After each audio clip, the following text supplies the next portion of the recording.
Welcome to the Manx Theatre podcast. Come on to the theatre. Hello, and welcome back to episode 76 of the Manx Theatre podcast with me, Neil Callin. Thank you to everyone who's listened to our previous episodes. If you're brand new to the podcast, welcome along and thanks for joining us. In this podcast, we like to try and keep you up to date with what's going on in theatre on the Isle of Man, chatting to the cast and creatives of upcoming shows to find out a little more about the shows and the people behind them, and also what our Manx born and bred performers are doing further afield. Coming up on this week's podcast. In a double-header episode, I chat with Leandra Lawler, Lisa Smith and Anthony Lawler from MADF, the Manx Amateur Drama Federation, ahead of March is MADF month, and Chris and Susannah Maybury from the Manx National Theatre ahead of their production of Fan's Story at the Gaiety Theatre next week. You can still listen to all of our previous episodes through all the usual podcast outlets and at manxradio.com/podcasts. If you're enjoying the podcasts, whilst you're there, make sure to give us a like, a 5-star review, and click subscribe or follow or whatever it is you need to do to make sure that you never miss an episode. Giving the podcast a review also helps make it more available for other listeners to find. Now we start today on a very sad note, as we mourn the loss of Trish Farger, a well-known and loved member of the Manx Theatre community. Trish was a member of both the Manx Operatic Society and the Douglas Choral Union, appearing in many roles both on stage and off over many, many years.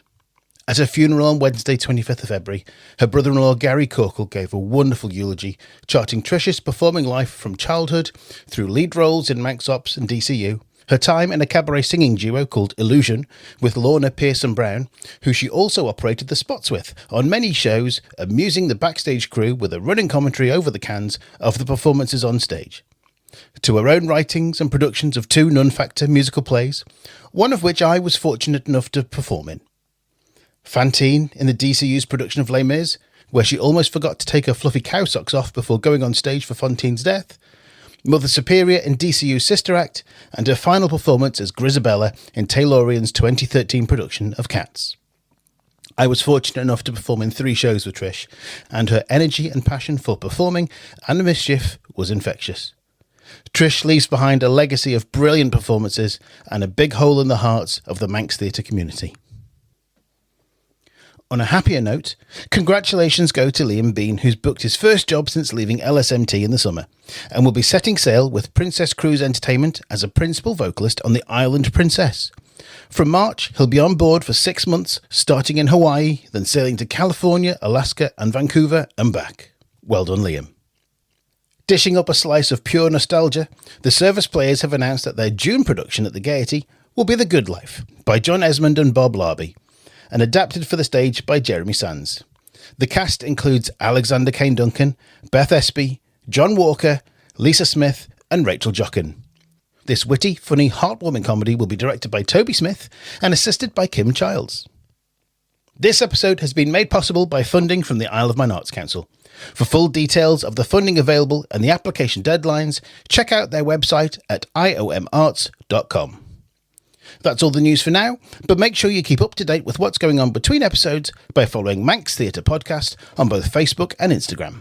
You're listening to the Manx Theatre podcast. I'm joined on the podcast now by Leandra Lawler, Lisa Smith and Anthony Lawler from MADF, the Manx Amateur Drama Federation. Ladies and gents, welcome to the podcast. Thank you. Thank you for having us. Lisa, welcome back. Hello. You've been on before a couple have. of times, I think 2 or 3 times maybe. I don't know, we're losing track now. I don't know. It's ages ago anyway, so yes. I'm due another appearance. Yes, definitely, yes. And Leandra and Anthony, first timers. Yep, certainly. Welcome along.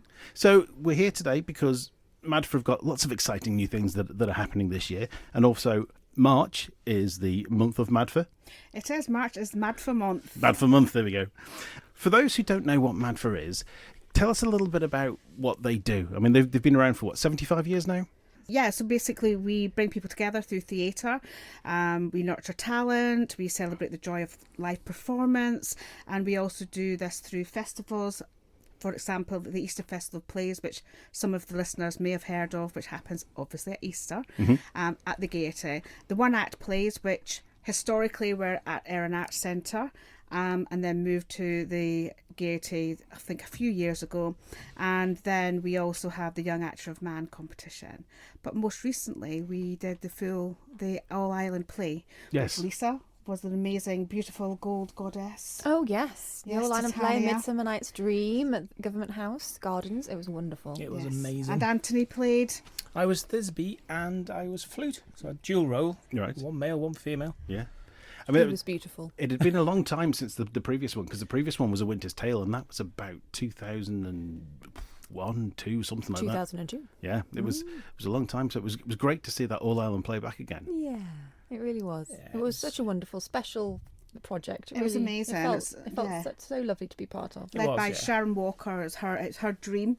That was Midsummer Night's Dream was Sharon's dream. Yes. So and she did an amazing job Yeah, with she did. that. And it was up in the gardens at Government House, and It was just an amazing place to have to put on that performance. It was just, and we were so lucky with the weather. yes, It was And the just- governor had a role himself. I was going to say, didn't the Yeah, governor he did. make an appearance? Yes, Absolutely, which was really nice. It was lovely to see him come out and just be a normal actor like everybody else. And Yeah. I think he had nerves. I think backstage he was a bit He was nervous. very nervous backstage, I say yeah. behind the hedge. Behind the hedge. Didn't he look on Thisbe's bosom at one point? Well, yes, I was getting into my costume with Thisbe, which included some really silicon falseness going on, and he was watching me tuck myself in and get myself sorted, and my words to the governor, which this will go down in for one of my things, is one of my most best memories of that show was, "Sir, eyes up here, please." And he just took it in his stride, and it was just amazing. I remember being sat with the governor one evening. He was telling us about how he used to do stuff when he was a young man at school, and he'd played Oliver, possibly the best fed orphan you'd seen. Oh, bless. Yes, so sorry. Yeah. I was going to say, anyway, so tell us about everything that's coming up in March. Yeah, so this March coming up. So what we are doing is we are not doing the Easter Festival this year. We're having what we call a fallow year. Yeah. So that we can just do one thing, concentrate on that, get moving with other things after the one act play, which has moved back to the Erin Arts Centre. So we've got that this year. Mm-hmm. Then on that same week, we have a workshop with Edward Bennett, who is a Shakespearean actor who's Right. also been in Bridgerton, many other different plays, which I could speak about in great depth in a little bit, and our young actor of man, Yeah. well, maybe not in depth. And our young I mean, you actor can talk in depth. I might just edit it down. yeah, probably. And the young actor of man competition, which this year we have 29 Wow. candidates, which I think's really amazing. amazing. I don't think we've had that many for quite a while. So with COVID years and things, so it's lovely to have that. So yeah, so 3 amazing things happening with the one act play, the workshop, and Young Actor of Man. So yes, March is definitely mad for a month. No, I took part in the first 2, the very first Young Actor of Man. Although back in those days, it was called the Isle of Man Bank Drama Scholarship. Oh, was it? Yeah, 1993 and 94 were the first 2 years, and I made it through to the final. So, as it was in those days, you were on stage on the last night of the Easter Festival. They brought up all the finalists up onto the stage. You stood there in a nice long line, and the adjudicator came out and said some lovely things. And I'd been told beforehand that the judge was very impressed with all the work that I'd done and the things that I'd presented. And I'm stood on stage, and they said, "Right, it's been a wonderful year, and the winner is Neil Owen." And I'm like, little 12-year-old me had a heart attack. So like, "I've won!" Oh no, I haven't. But yeah, it was a fantastic experience. Can you remember your monologue? Yeah, I did. I Wish I Was Our Sammy from Blood Brothers. Wow. That was one of the pieces that I did. I remember sitting there and roll me trousered leg up and having a dirty knee underneath it. And Aww. Well, this year, I don't know if in the first year you did it, if they did a sort of a round one and then the main competition, which has been the format quite a lot. And I think there has been a workshop part in the past, but this year we're starting off with a workshop. Right. So all 29 candidates get to go with Edward Bennett, who's putting the workshop on the day before, but he was also going to be the adjudicator. Right, so okay. One of his criteria, so in the past you've been able to do musical theatre or and an acting piece, but his criteria was he just wanted a monologue from a published play. Right, okay. So it's a little bit different this year in that respect. So we've got the workshop, the published play. So it's going to be a great afternoon starting about 3:30 on the 15th of March for any listeners who want to pop along. So that's going to be a good time. And where's that? Is that the Aaron Arts Centre? That's at Ballacameen, so it's a studio. The Studio Theatre at Ballacameen. Ballacameen. Yeah. So we're moving up into Douglas for the actual Young Actor of Man. And how do people get tickets for that? Do they just come along, or? So actually, we've created on the website, Anthony could tell you that as our PR officer, a Manx on stage for everything Manx So theatre. basically it's about bringing Manx drama together and one place where people can go to find out what's on. So we've created this Manx What's On page, basically. Yeah. And we do it in a 2 monthly block. So we'll obviously this at the minute we're on February and March. Yeah. People put in give me some ideas of what's going on across the island. We'll advertise it for them free of charge. Yeah. And it just brings it together. So there's one place where people can go to see what's on. And of course we're advertising our Mad for Month on that as well. This through the page. So the links will be next to, so there's artwork in each month, and the links you can click on the link and that will take you to the landing page to buy tickets. At the moment we're just waiting, because normally with Young Actor of Man it's just people just turn up. Yeah. So it's not actually, you don't actually buy tickets beforehand. So at the moment it's just like watch this space to decide exactly how we're going to ask people if they want to pay and things. So that'll be decided at our next meeting. All right. And but you can go there and find out about the one acts as well. Great. That hands us nicely over to Lisa. Then you're the one act coordinator, is that right, or one of the one act coordinators? Yeah, one of. And we've got 4 nights of entertainment. It's going to be great. Yeah. So from the 11th to the 14th of March at the Aaron Arts Centre. On the Wednesday night, we've got 3 short plays, one of which is an original piece from some local writers.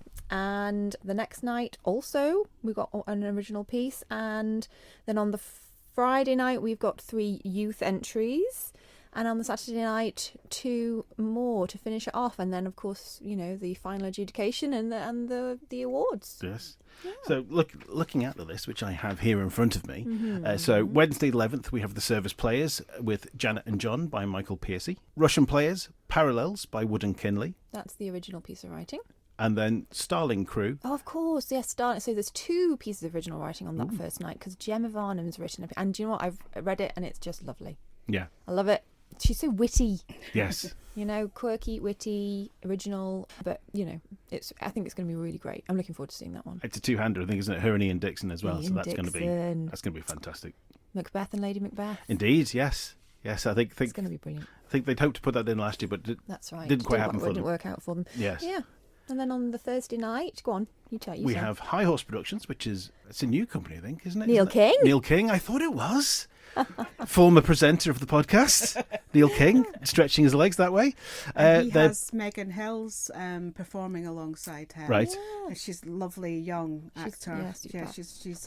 She co-directed In Your Blood. In Their Blood, yeah. In Their Blood, yes. Yeah. So she's one to watch. And Doll's House that we did at the Ballacameen as well. Was she in that as she, well? She assistant directed that with Fabulous. Dan Gray. So that's going to be really good. Looking forward to that. And also, Toby Smith is directing that one. Is he now? Yes. Is this his directorial debut? It is. Wow, is it? Very exciting. Looking forward to that. That one's called Little Dolls by Nancy Harris. Yeah. Underwood Productions are doing Bus 404 by Alessandro Mazzotta. That's an original piece as well, is it? That is an original piece, yes. Yes. And Service Players Roast Dinner by Lisa Smith? Someone, yeah. Some hoe. Another. There's another one that you've knocked up whilst eating pastries on a Saturday afternoon. Don't talk to me about knocking up. Yes. Yes, I yes, I wrote this one. Didn't write this one for you, Neil. Although, you know, you weren't available because you're doing Come From Away. I am, yes. Yeah, and I looking at my rehearsal schedule for the next few months, I've got about 16 days over 3 months when I don't have a rehearsal. Oh, so my goodness. It's pretty full on. Oh, Otherwise, I would have loved to have been there. well, we were very excited to come and watch it anyway. Yes. And may I add, I've read that script and it's really funny, really surprising as well. It's not surprisingly Extremely funny. silly. Not surprisingly funny. No. There are little are twists. surprises Yes, in it. That's what I meant. I really enjoyed. I'm really looking forward to seeing it come from the words on the page onto the stage. Yeah. Yeah, it's very silly. You know that my writing is extremely silly, and Oh, this is. And it's such fun to perform as well. Excellent. It's brilliant. Okay, Friday the 13th of March, we have Stage Door Academy with me, My Monsters and I by Gray Pratt. Elite Theatre Arts are doing Lockdown by Douglas Craven. And Stage One Drama are doing In Juliet's Garden by Judy Elliott MacDonald. Yeah, some really good. I'm really looking forward to that evening. Actually, some really great plays there. Yes. And it's youth. Yes. All youth plays that Youth night plays as well, on the which is Friday really night. lovely. Yeah. Yeah, so Elite is Tony Eccles and Leah Carter. Leah Carter, yeah. Yes, and Stage One have been around for Jackie. quite some time. Yeah, Jackie Hawkes, yeah. Who's often had, many successes, many Yeah. awards at the One Acts, Yes. isn't she? So And many young people who've gone on to bigger things, such as Joe Locke and Samantha Box. They're both former Absolutely. students of Stage One. absolutely, that's right. So you never know who's going to be on that stage, who could be heading off for bigger and greater things in the future. And then you have Lisa Kreisky and Christine Wilson Yes. for Stage Door. Yes, and they're new as well this year, aren't they? Stage Door I think Academy. Elite They've only and set up in Stage the last. Door, this is the first time that they've Yeah, entered. absolutely. So Yeah. that's their new entrance, which is great because Yeah. that leads on to our new award that we're bringing in. Ooh, Sharon Walker has gifted an award called the Walker Family right. Award, and it's basically to be presented. The adjudicator chooses, Yeah. so somebody who's new, whether it be front of house Yeah. or the dark side, as we call it, or the writer or whatever. So it's for any Best area. newcomer. Yeah, best Yeah. Oh, newcomer. that's exciting. And that's available across the whole range of adult and Yes. junior plays. Yes, and it's the adjudicator will be given a criteria. This is what that award is, what they're looking for, and then they will decide. Sue Doherty. She will decide exactly who she thinks deserves to win it. Wonderful. And then the Saturday night, you have Cobbled Heights doing A Matter of Husbands by Ferenc Molnar. Apologies if that's pronounced horrendously wrong. I have no idea. And Russian players are doing The Blood of the Lamb by Arlene Hutton. Yeah. So Cobbled Heights, that's Catherine Court and Laura Jones. Oh, right, yes. Yeah.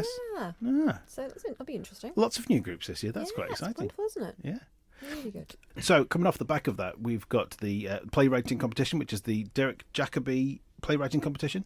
Yeah, we do. That's launched by the National Drama Festivals Association. I'm not quite sure how long it's actually been going on for. However, last year, the lovely Jenny Derbyshire, she won with her writing of Shelter. Yes. And they win a publishing deal with Yes. Stage Scripts. They get a trophy. They get £250. It's very nice. So anybody, Lisa, you could enter. You're putting Well, the your... adjudicator has to nominate your play. Yes. Yes, which it has. The photograph was nominated. Yes. Didn't win, obviously. No. But, It's a wonderful play. said the characters weren't well rounded enough. That's the acting, darling. Yeah. Just rubbish acting. We won the festival. Just That's right. We not got the best competition. play. Yeah. I'm just happy with that. Yeah. Yeah, so yeah, that is what happened. Although the photo of the play that's on the MADF website doesn't have me because I'm across the side taking the photo. Oh, I've been cut off. right. We'll draw you in, yeah. Yeah. Do a bit of AI. Sharpie Put me in. next Be time. fine. That'll be fine. Yeah. That's it. That's my task for tonight. Draw Neil and Matt the website. So actually, as we were just saying, we had a little bit of a chat before we started recording, and so you are the new chair of MADFA this year, Leandra. Yes, I took over from Sharon Walker in November time, I think it was. Yes, so I've decided that I would like a new role, and that was the role that I was opted into. Because you didn't have enough to do, yeah? Oh, absolutely. Yeah, and it's lovely. It's a lovely role. I'm really enjoying it. Yeah. It's very varied. I get to meet lovely people that I don't normally get to meet. I obviously meet Lisa all the time, so it's fine. And I work with people whom I've never met before. Yeah. And it's lovely. It's really, really nice. I'm really enjoying it. And we've got a challenge in the fact that this year we're not putting on the Easter Festival. It's just the one act that we are doing. And Lisa kindly came forward with Ron and Sarah to do that. Ron Bezic. Oh, Yeah. And Sarah Lockyer. Is that right? Yeah. Yes. Yeah. So Ron that's Susie's husband, That's right. and we sadly lost Susie last year, didn't we? Yes. Yeah. Susie was a well-known face of MADF for many, many, many years. That's right. And the Russian players as well. So it was sad that we lost her last year. Much missed. Much missed. Yeah. But yeah, Ron is still very much part of Russian players and the One Act Festival, so it's really lovely. And he is brilliant as well. Fantastic. Yeah. What else have we got to talk about? Do you need to? Are you going to ask the usual questions of Anthony and Leandra? Do you know, I could do, yes. Oh, geez. Although I haven't even prepped you. Now, also, do you know what? I've got a new question. Have you? I saw this the other day. I was online looking through Facebook, and there's one question came up. I thought, oh, that's a good one. Okay. But I might save that for another one because it probably takes a bit of thought. So I'll mention it now so that people listening to this episode can think about it for the next episode whenever they're on. All right. So the new question is, unless you've got an answer that you can go, yes, definitely that right now. Okay. What is the best Act 1 finale that you've seen? But I know mine straight away. But it would be a musical. Yes. Probably recently when we went to see Hadestown. I have to agree 100% with that. And The Wall. Yeah.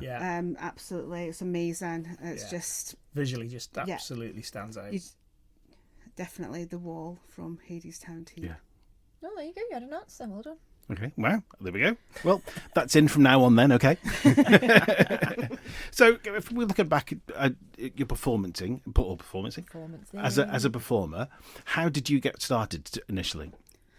Myself personally, the very first time I performed in public was on a bus going from a hamlet town in Gorebridge in Scotland. Sat at the front of the bus singing a Bay City Rollers song because my mum used to like to hear me sing, and it was 7 o'clock in the morning, and that was my first public performance. Right. And in Scotland, very much like the Manx scene here, there's a lot of singing, a lot of music, and so I grew up singing and performing, really. So there's no actual pivotal point apart from the fact I remember singing on the bus a Bay City Roller number. But you get involved in like local amateur theatre? So I personally went through the whole of school, being part of the choir, being in, I think I was in The Wizard of Oz, you know, all those sort of things. I was in a song, and the song, I don't know if you remember this, you might not be, I'm a little bit older than you guys. There was a British Airways advert, and it was fly the flag, fly the flag, fly the flag, right? And there was a musical, and I can't remember the name of it, but basically it was about this, and it wasn't ugly, and it wasn't the one that Robin did, but I can't remember the name of it off the top of my head. And it was about this chicken or something. Honk? No, it wasn't Honk. That's what Robin was in. It was another similar to that. Right, okay. Some Rooster Rag or something it was called. Right. And I had to sing this really long phrase. So I always remember that. But yeah, I performed pretty much from, I was primary school, secondary school, did Annie, was Miss Hannigan. Right. And no, I was not Miss Hannigan. I was the lady who walks round, who comes and adopts Annie. Miss Farrell. Yes.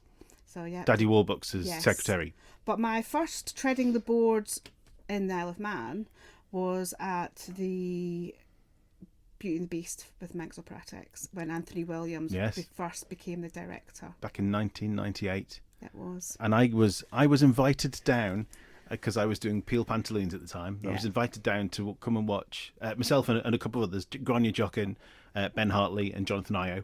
We were invited down to come and watch the rehearsal with a view of maybe us joining for the next show. And we watched, I think it was Come Follow the Band or something like that was being set. And I would have joined in right there and then. I'd have been part of that. But then 5 weeks later, after Christmas, when they started rehearsals for Hot Mikado, that was it. I was in, and that was me. Done. That was a really quick turnaround, that one. So straight from doing the panto straight into the February rehearsal. Literally 2 weeks from closing night, they started rehearsals and then did Hot Mikado in May. Yeah, it was crazy. You had Danielle Duncan, she was called at the time as well, but I can't remember. Daniel Brideson. That's it, Daniel Brideson. Yeah, as well. So that was fun. Yeah. Just you mentioning Annie there. Yeah. I know it's one of Lisa's likes a bit of Annie. But just when I was sort of looking around Facebook, looking at all the various things, different people that I know from the island have gone away working professionally, former young actor of Man, Christian Cooper, has just been cast as Rooster in the UK tour of Annie, alongside Lavoie and Claire Sweeney as Miss Hannigan. Yeah, Oh, he really? has, yes. Lovely. So I'm in regular contact with Christian. Yeah. And he has actually just stopped being in Sound of Music. Yes. Where he was Rolf. And he was like, watch this space, Leandra, watch this space. And then obviously it went out, and we shared it on MADF. I'm really proud of Christian. He has done so well. Yes. I'm really excited. I'm definitely going to be getting tickets to go and support him somewhere. And his tour, I've already sort of planned. So yeah, really, so excited for him. Brilliant. Now, Anthony, I know that you kind of started Dark Side, Oh, very much so, yes. but you have tripped into the light in recent years. So my first show was I played Little John in Robin Hood Babes in the Wood by Manx Hops. Right. Now it was done on a bit of a go on audition, you'll be fine. We need men. We need male characters in the show. We're really struggling. That never happens. No. So I went down to the audition. I stood in the room. They said, "What's your name?" I said my name, and they went, "You got the part." They said, "Don't worry, it'll just be walking on, walking off again. You may have to say a couple of lines. That's going to be it." Well, no, it just turned into the complete full pantomime, singing, dancing, ghost show thing, and it Brilliant. was just an absolute mind-blowing experience. And Yeah. then I've done nothing apart from Dark Side. When was that? 2000. Kennedy was 18 because she was the fairy. She was. And the She best thing about it, 17. all the family were involved. So Yeah. both my daughters. Leandra was backstage. I was on stage. So it was just a great family event. Yeah. And it's Christmas, isn't it? Mm. It's just, it takes over. 2013, I think. 2013? Yeah, it sounds about right. And so I've done nothing but backstage since then. Yeah. And then, it was this time last year, wasn't it? It was Burns Night, and you got me to do an address to the haggis. Yeah. Well, we all had to do something at the table. We were having a Burns Night with the family, and it was Yeah. so we had to do something. So I'd done the address to the haggis, and Leandra goes, "Oh, you look really good at that." And then the All Ireland play came along, Yeah. and why don't you go to the workshop? So I went to the workshop, done the Shakespeare workshop, and I just really enjoyed it. Yeah. Auditioned and ended up, my proper serious role is Shakespeare, dual part, male and a female, in the open air with the governor, and it was just mind-blowing. It was just an amazing experience, which I'm hoping somewhere down the line to do again. Lovely. Nothing like jumping in with both feet then, really, is No, there? not really. So over the years, Leandra, you've probably done quite a few shows, and Lisa, you as well. Is there a favourite of yours that you've done? That I've personally been Yes. that I've performed in. So I've not performed actually in that many on the island.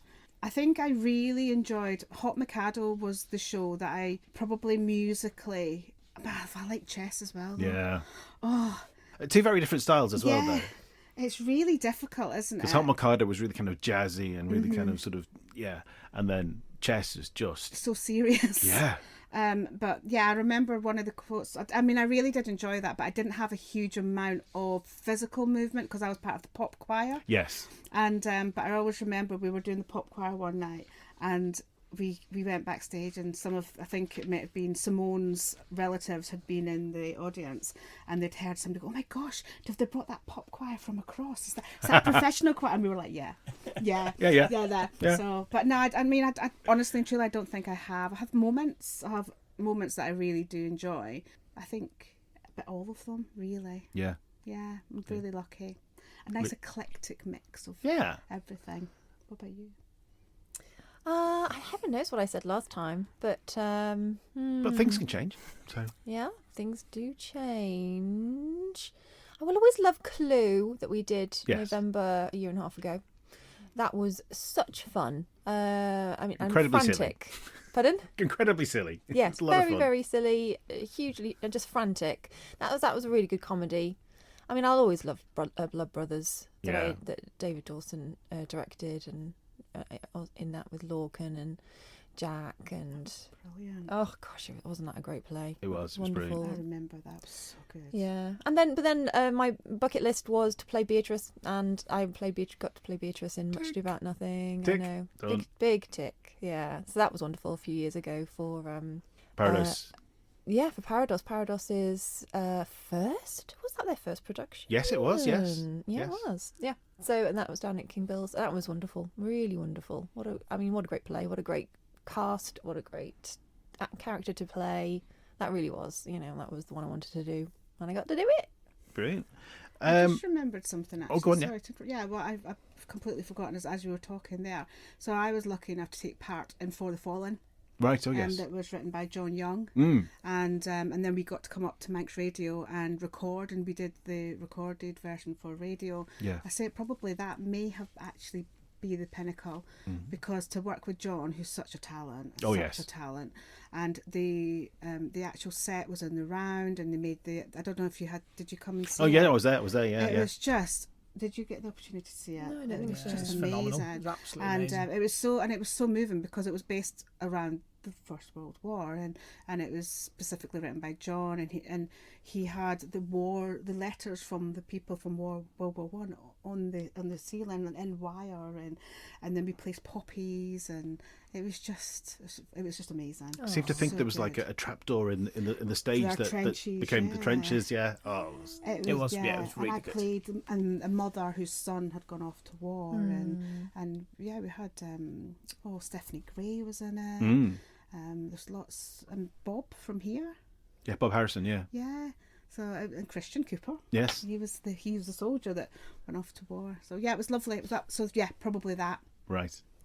Marvelous. So you can cut everything else out. No, we'll You keep it. can. In fact, yeah. Okay. Is there a new show that you would love to be a part of, or rather a part in a new show? It could be a show that's new to you that you'd love to play, but you're now too old. Oh. Wow. See, I'm now, never too old.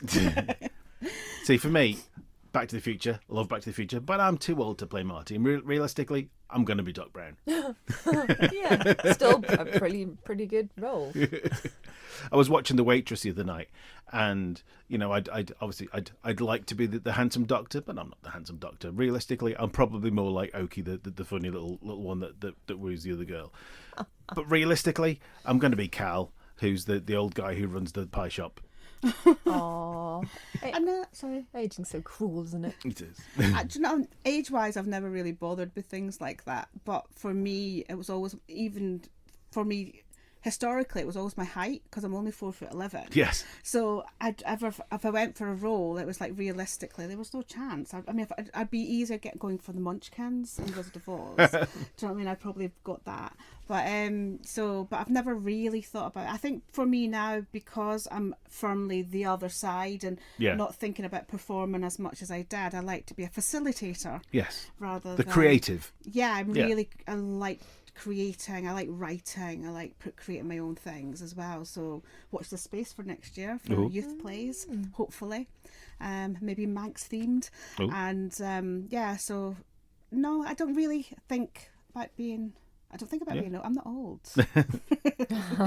Well done. Good. Don't ask me. I have no idea what I'd want to play. Oliver? Nothing. Oliver. Yes. The Artful Dodger. The Artful Dodger. Yeah. I'd probably play the dog. A nanny. Just saying. Bullseye. Yeah, Bullseye. That's it. Okay, right. So you're allowed to keep one costume and or prop from any of the shows that you've been in.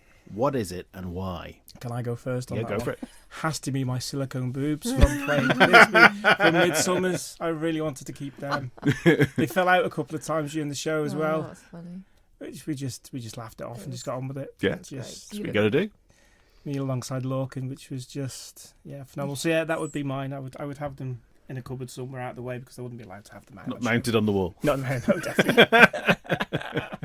Lisa? Gosh, so many brilliant costumes. I mean, Jude Fullerton just does such a wonderful job. I do remember in a play called The London Cuckolds in 2002 wearing a wafty nightdress and some plate armour over it because my husband didn't want to leave me alone. I don't know. I suppose it was his version of a chastity belt. I had this, so I had these big clunky. Oh, in the play, right? Sorry, I was. Yeah. In the play, and Chris Kane sort of snuck in and tried to take it off. I do remember that bit. But yes, that was a very funny piece of costume. That sort of armor breastplate, and all, and I'm sort of, yes, I've been left alone in my bedchamber so that no one could come and take advantage of me. That was very funny. Other than that, I'd love to have. I don't know where she got them from. She must have had them from across, but they were spectacular Tudor style, I suppose. Dresses for Much Ado About Nothing. Beatrice's dress, great big thing with a lovely bodice, you know, waft around in that. I don't know why we don't wear those these days. They're so flattering. Yeah. Bodice, a great big skirt, cover your bum. Oh, it'd be great for me. I'd be well happy. Wonderful. Yeah. Leandra, how about you? I don't really have any flattering type costumes that I would think about. Can't really think of anything, to be honest, that I would have wanted to keep. Maybe the poppy that I put in For the Fallen. Yeah. Purely for the memory of it, because it was so significant and because it was such an emotional play. Yeah. Maybe that would be the thing. But I'm sure I've probably stolen a few things anyway at some point. Haven't we all? The odd prop that may have just fallen into the bag on the way out. I just can't remember because I'm getting that old. I long-term borrowed the truncheon that I had for Sweeney Todd as the Beadle. So that's in the corner of my bedroom. I keep moving it around every now and again. So. It was only an old broomstick painted brown with a bit of tape at the top. It's fine. It wasn't hired. It was just made. It's fine. I did actually make a prop for Panto for Parker and Snell, actually, and it was one that Lisa Kreisky was the witch, and I can't remember which one it was, and I made this. I just gave it a name and I forgot it, and she's going to kill me. And I made this amazing sort of like head for the staff that she had, because she was the what was she in that? Can anybody remember? It was the Wicked Witch, wasn't it? Yeah. But it was almost. Oh, I can't think of the name. No, it's gone from what? It was Snow White. It was Snow White. So she was right. there you go. Thank you. Yeah, that one. And but Lisa got it before me. Right. So that probably would have been because I made this staff, and but she took it home. She still has it. Oh, does she? Yeah, all right. she still has it. Lovely. Do you remember making all those flowers for that tree we made? What was that for? That was from Milan. I made a from blossom Milan. tree, That was a little full bits of blossom tree. Pink and white crepe paper, just 500 days. blossoms. Yes. Just making these tiny little petals and just sticking them on this branch. Hundreds and hundreds of little Yeah. flowers. Yeah. Yeah, 500. Wowzers. It kept you busy for a while. You did. Okay, so way back in 2020, just after the first lockdown, we created the Manx Theatre podcast musical theatre playlist. Now, this is our ultimate musical theatre playlist, and it's a list of songs that we've sung. They're from shows that we've been in, or a song that means something special to us. Now, for instance, for myself, when we first set up, Neil and I each put 10 songs in each just to get it going, because a playlist with 2 songs is very short and boring. So we put 10 songs in just to get it going, and one of the songs that I put in was Seasons of Love from Rent, because a group of my friends sang it at mine and Emma's wedding. That's nice. Lovely. So let's have a little bit of a look through the list and just see if things that we can find. So Lisa, we know that you chose Little Girls from Annie. Little girls. Little girls. Little girls. Ian Dixon chose Who I'd Be from Shrek the Musical. Oh gosh, yeah. Jeff Pugh chose You'll Be Back from Hamilton. Jordan McCormick chose Wouldn't It Be Lovely from My Fair Lady. And Claire Temple chose For Now from Avenue Q. So, Leandra, what is your song and why would you like it to be added to the playlist? I would like to choose a song from Chess, the musical, which I was part of in 2000, I think. Yes, 2000. So 20 years before the playlist. Yes. And called Heaven Help My Heart. Oh, wonderful. Yeah, so the reason it means something to me is I can actually remember practicing it over and over and over again because I really wanted that part. Yeah. 4'11", Leandra wanted this part, and but the amazing Sarah Holland got the part. And the reason it means so much to me is I can actually remember the emotion that I felt when I was singing the song.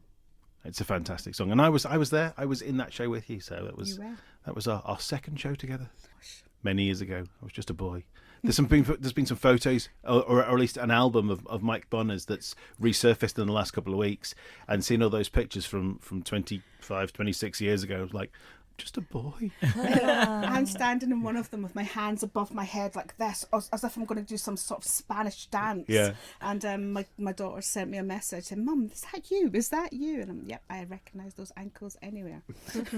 Emma said to me, she went, "Gosh, you're skinny." And I went, "Well, I've just been dancing 3 nights a week for 6 months, so no wonder." And also, I was 23. So, not 47. Anyway, Ant, what's yours? So the song I want to choose is Master of the House from Les Mis. Oh, wonderful. Yeah, one of my favourite shows to go and watch. But the fact I really like it is it's that comedy break within such a serious show. Yes. The Thénardiers are 2 wonderful characters. Yeah, absolutely. So yeah, that's my favourite, and I've worked backstage on both performances, local productions of Les Mis. I worked backstage on it, so it's always the one that sticks in my mind. It's the one that I'd always like remembering. It's my favourite from Les Mis. Fantastic.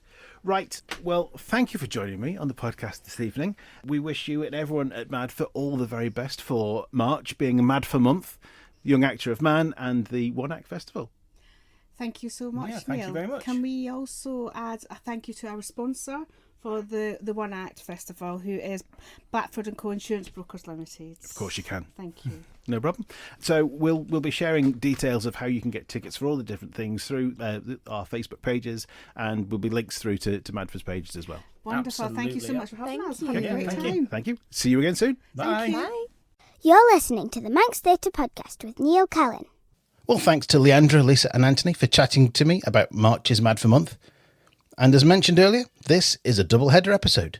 So here's my chat with Chris and Susannah Maybury from Manx National Theatre about Fan Story, which runs at the Gaiety Theatre next week.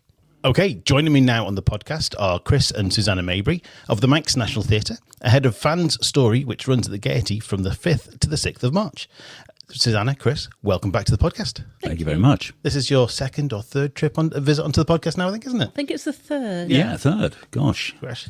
We're actually getting quite good at it now. Yeah, and of course, since you were last on, you've now rebranded as the Manx National Theatre. That's right. So tell us about the Manx National Theatre and what it does and what it's there to do. Right. Well, we had a long, hard look at theatre on the island, which is amazing and actually renowned across. We've spoken to quite a lot of directors across who know about the Isle of Man because the quality of amateur theatre here is so good. But because we've had so many people that have gone away and had a proper training and come back, they are the natural candidates for what's going on in theatre. Yeah. Of course they are, because everyone wants a really, really good production. But it left an awful lot of people who couldn't afford any training, had not been away and done anything substantial, but really had a passion about theatre and are our audiences when all said and done. And so sitting over a mad cup of tea one day, chucking ideas around, I said, wouldn't it be a lovely idea if... and some fool said, yeah, let's do that then. And I thought, just out of curiosity, we'll try it and see if this takes. And yes, it really did. The idea about Manx National Theatre and rebranding was because we were in drama before. Yes. Spelt YNDRAAMEY. No one could spell it. Yeah. No one could pronounce Pronounce it, yes. And we knew that at some point we'd be taking our productions across and it wasn't going to work. No. So, as a joke, my friend said, why don't you call yourself Manx National Theatre? My friend, lovely friend Christine, who's died. And we thought, well, let's just see if that sticks. Yeah. And we're very surprised to discover that, yes, we were allowed to have that name. Yeah. And so we went for it and registered it, and it was approved by the Charities Commission. And then we realised what an enormous weight that carried. Yeah, yeah. Because it's got Manx and it's got National in it. Yeah. But we've stepped up to the plate. It's been quite scary because we're working with people with no training. Yeah. But actually they've picked it up and run with it. They are willing to accept the stuff they don't know and they've got to learn it. Yeah, yeah. And are brave enough to take the risk. Brilliant. And we're brave enough to take the risk. Yeah. We're waking up at 4 o'clock in the morning crying. But but having seen how they've coped, we are really heartened by it. I'm really looking forward to watching them on the stage. Yeah. And, you know, just really having a lovely time with theatre that they thought they'd never get a crack at. And you've got quite a wide and varied sort of membership and group of abilities and Youngest one's 2, oldest one's 80-something. Right. Most of them have had no training whatsoever. Yeah. They might have dabbled a bit here and there, but they haven't got any solid structure behind them. But actually what we do is we listen to their ideas and allow them to contribute. And actually their ideas are better than ours. Yeah. Because their imagination is unfettered, if you like. Yes. You know, they haven't let the fact that there's no training stop them. No. They don't think, oh, crikey, can I do it? They think, oh, go on, let's give it a go, Yeah. shall we? And so it's rolling. And it's grown at an amazing rate as well. We've got about something like 70 members. Wow. The majority of them are on stage. I think we've got about between 45 and 55 on stage. It messes about a bit. Yeah. We've split the younger groups so that nobody's on stage for too long if they're under 10, basically. Right, okay. So some are on Thursday night and some are on Friday night. Exactly. Gotcha. See, the cool thing is, started work with the adult group, and they were all a bit worried, and so I ran it like I would a drama lesson. Yeah. GCSE or even before GCSE. And one of our members came up to me and she said, "It's just like playing, isn't it? It's like being a kid again." Yeah. And she's in her 60s, same sort of age as me. And I said, "Yeah, that's why we call the things that we do plays." Yeah. And she went, "This is great." And it was like the enthusiasm and this lifting of the worry. Am I going to be good enough? And no, stuff it. We're just going for it. Yeah. And it's brilliant. Lose your inhibitions and just have fun. Yeah, absolutely. So that's that, and from that came the idea of fan story, which wasn't fan story to start out with. It was the quote, the folklore project thing. Right. In fact, the title was coined by a lady called Jo Smith, who runs the Manx Writers something, because originally we were going to have a lot of people writing and contributing. That filtered down to just a handful of people who found writing for theatre much harder than they thought. Yeah. So what we've done is collaborated with them and used some of their ideas and just built it up from there. Yeah. Because the other thing that was a real surprise to them is how many pages you need. Yes.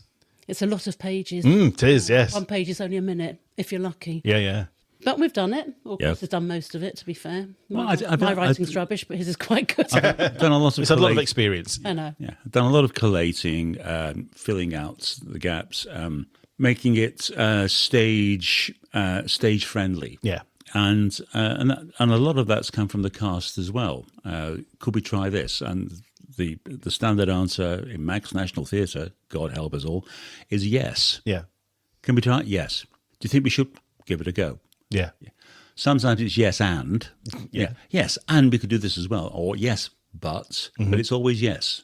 Always Or yes. we've tried that for 3 weeks and it's not really working, is it? No, let's start again. Yeah, let's try something else. Yeah, exactly. And usually they come to that conclusion for themselves. They sort of go, this is ran out of steam. Okay, what should we do now? Yeah. And it's fun. On a Sunday afternoon down at the Scout Hall that's in Onken, a whole bunch of people turn up to have some fun. In a state of moderate terror now that there's a show at the Gaiety coming up. Yes. But quite right too. The impending deadline of the show, yes. Oh yeah. And that's going to be great. Now, the whole thing about fanned, and I didn't know about this because I'm not Manx. Apparently, fanned is Manannan's wife. Yeah, I only realised that this evening when I was reading about the story, yeah. We knew nothing about fan. No. Until it was suggested by Joe. And Tay Teggy, I'd heard about Hunt the Wren and all that stuff. Hadn't heard of her. Did a few minutes research and thought that's a great hook. That's a great hook. And basically the story evolved from there, which is basically there's a wedding. Yeah. It's very Midsummer Night's Dream. There is a wedding. Tay Teggy turns up and steals the men. Right. The men had to be rescued by the women. And the women, in order to try to rescue them, Fan helps them. Manannan steps in, but they are sent off to actually ask help from the various fae around the island. Mainly, as Fan says, to keep them out of the way so they can actually get on with saving people properly. And there's a happily ever after. Oops, And spoilers. a giant mortar-do. Oh, yes. Huge. Oh, it's a wonderful puppet, I believe. Yeah, Yes. weighs a ton. Yeah. I feel quite sorry for the poor person underneath holding the head up, but Yeah. he's getting muscles. It'll be okay. Yeah. So and that's been run sort of along the sort of Avenue Q sort of approach. Right, okay. You see the puppeteer. Like Warhorse and Life of Pi. Yeah. Yeah. You see the puppeteer. You hear the puppeteer because he's got lines. Right. It's got quite a nice monologue actually, and so you see him, you hear, but hopefully you ignore him Yes. because there's a big black dog with flashing red eyes going Wonderful. leaping around the stage, or maybe not leaping because it is very heavy. See how adventurous he gets.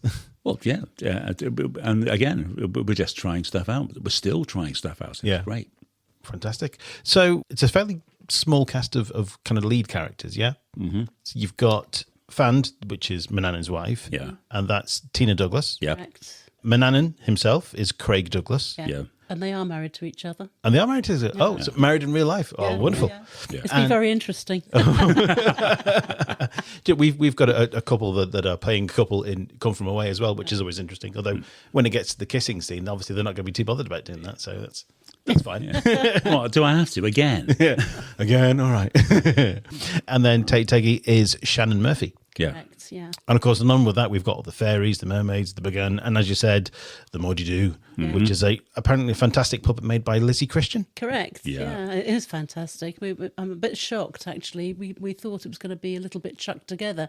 None of that. She's absolutely... This is architecture. She's Yeah. so enthused, and we were really quite surprised when we saw it. And crumbs! Yeah, you wait till you see it; it's amazing. So I'm going to have to make sure that we make a real feature. Make sure the lighting actually complements the whole thing, and that's going to. But that's going to be marvellous. At the moment, I'm looking at ways of actually helping our puppeteer, who is a young man in year 11, to find a way to support this thing. And I've got various ideas. We're going to try them out on Sunday because that's the first time we're going to have the whole puppets Yes. available to us. That's going to be great. It's going to be great. One of my favourites is the Begain, who runs a demolition company. Churches are speciality. Specialised in churches, yes. And he's hysterical. That's William Derbyshire. Right, okay. With Hannah Cowell, who is his girlfriend. Yeah. And they're really funny, aren't they? Those Absolutely. The comic timing is amazing. Yeah. It really, really is. It's great. And the cast, when we did the first read-through of that particular scene, absolutely fell about. And I thought, yeah, we've got something here. Yes, it's supposed to be serious. Yes, it's supposed to be a bit scary here and there. But it's got to be that mixture. There's got to be comedy and jeopardy and all of those things. Otherwise, it's not a full theatrical experience. No, you've got to be able to buy into it, haven't you? Yeah. Yeah. Yeah. And it's a family show. So although there are heavy bits, there's got to be light as well. And no swearing, and at least none that's in the script. No swearing planned anyway. No. So tickets prices, they are about £18 to £20. Is that about right? Probably, I can't remember now. It was a long time when I thought. It was whatever the price point was we agreed with the Gaiety at the time. And we have offered a discount to schools for... It's because QE2 contacted the theatre and said, could we have a discount for kids under 16? And so the theatre said, is that all right? And I thought, well, that's a brilliant idea, actually. Yes. So we've extended that to all schools. If they've got a group of 10 or more, Yeah. it's 20% discount, because it would be fantastic for young people to be able to come in and see the puppet and join in with the laughs. Also, we want them for members. Yes, I can say, this is the way that you get people to come along. I mean, I remember that myself when I was a young man. I was part of the Gale Force out in Peel, Barbara Gale's Gale Force, and I left when I was about 11 to 12. Voice started to break.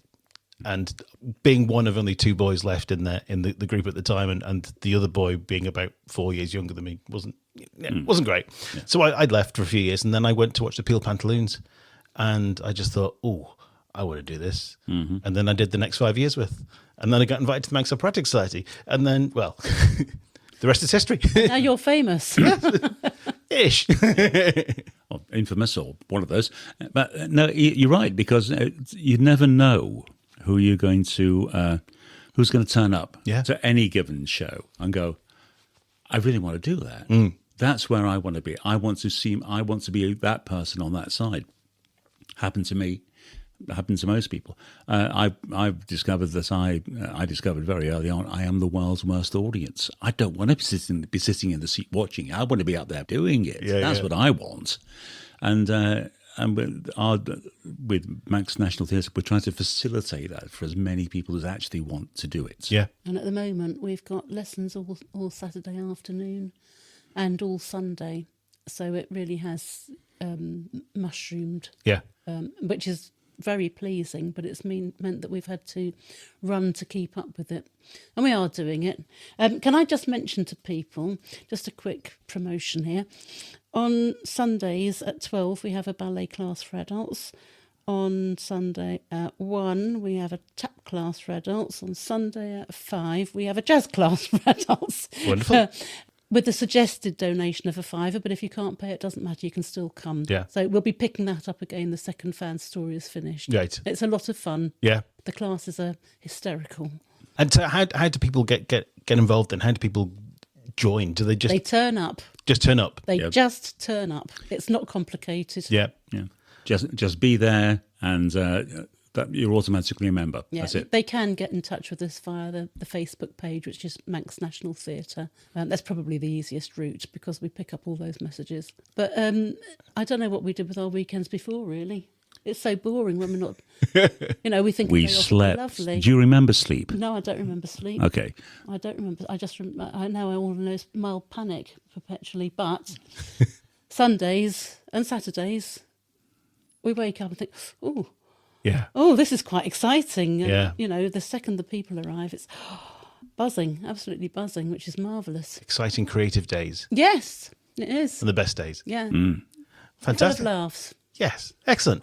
Right, well, Fan Story is at the Gaiety Theatre on Thursday the 5th and Friday the 6th of March. Shows start at 7pm, not 7:30, it's 7pm, so don't be late. Tickets available from villagaiety.com or by calling 600 555. Chris, Susannah, thanks for joining me on the podcast today, and we wish you and everyone at Manx National Theatre involved with Fan Story all the very best. Thank you. Thank you very much. Thank you. You're listening to the Manx Theatre Podcast. Okay, let's have another look forward at what's currently planned for this year. First up, as we've just mentioned, is Manx National Theatre with Fan Story at the Gaiety Theatre on the 5th and 6th of March. Also, on Friday the 6th of March, the Service Players present an evening of one-act plays, showcasing two of their entries for this year's one-act festival, with Janet and John by Michael Piercy and Roast Dinner by Lisa Smith. It starts at 7pm in the Onken Parish Hall at the top of Royal Avenue. It's free entry and refreshments, and they're taking donations towards the Isle of Man Food Bank and Ed Space charities. As mentioned earlier, March is Mad for Month, and we'll see the Festival of One-Act Plays at the Erin Arts Centre from the 11th to the 14th of March, a Play in a Day workshop with Edward Bennett at Ballacomine Studio Theatre on the 14th of March, and the finals of Young Actor of Man, also at Ballacomine, on the 15th of March. Again, as mentioned earlier, the Service Players' second production of the year will be a staging of the 70s TV favourite, The Good Life, and runs at the Gaiety from the 25th to the 27th of June. Then, in July, from the 10th to the 18th, Two Feathers Productions are back for their fourth production with Come From Away, which charts the stories of the locals of Gander, Newfoundland, and the passengers of 38 jumbo jets forced to land there when the US airspace was closed following the terrorist actions on 9/11. In August, from the 5th to the 15th, Taylorian Productions bring their 20th anniversary production of Cats to the Gaiety. You'll need to dust off your air guitars in October for Rock of Ages, brought to the Gaiety by Centre Stage Productions from the 9th to the 17th. Then, from the 5th to the 7th of November, the Service Players are back again with Dracula at the Gaiety Theatre, directed by Alessandra Mazzotta. Also at the Gaiety in November, we have stage door entertainments with the Great British Bake Off musical from the 12th to the 14th. There's still no announcement yet on the Gaiety Panto, but I'll update you as soon as I know. Well, with that, we bring episode 76 to a close. Thanks once again to Leandra, Lisa and Anthony from MADF and Chris and Susannah from Manx National Theatre for joining me on the podcast, and we wish them and everyone involved with Young Actor of Man, the One Act Festival, the Play in a Day and Fan Story all the very best for their runs. Don't forget, if you've not yet bought your tickets, you can get them from erinartscentre.com for the One Act Festival and for Fan Story from villagaiety.com or by calling 600 555. Don't forget to check out the Spotify playlist by searching for Manx Theatre Podcast. There are almost 130 tracks on there now and almost 9 hours of show tunes to satisfy your musical theatre needs. If you have any events that you'd like me to talk about or promote on a future episode, you can contact me through the podcast's social media accounts or by email to manxtheatrepodcast@gmail.com. All that remains is to say thanks for listening, and I hope you join me again next time. I've been Neil Callin, and you've been listening to the Manx Theatre Podcast. Goodbye. The Manx Theatre Podcast, taking a look behind the scenes of Manx Theatre. And happier than actors alive for me.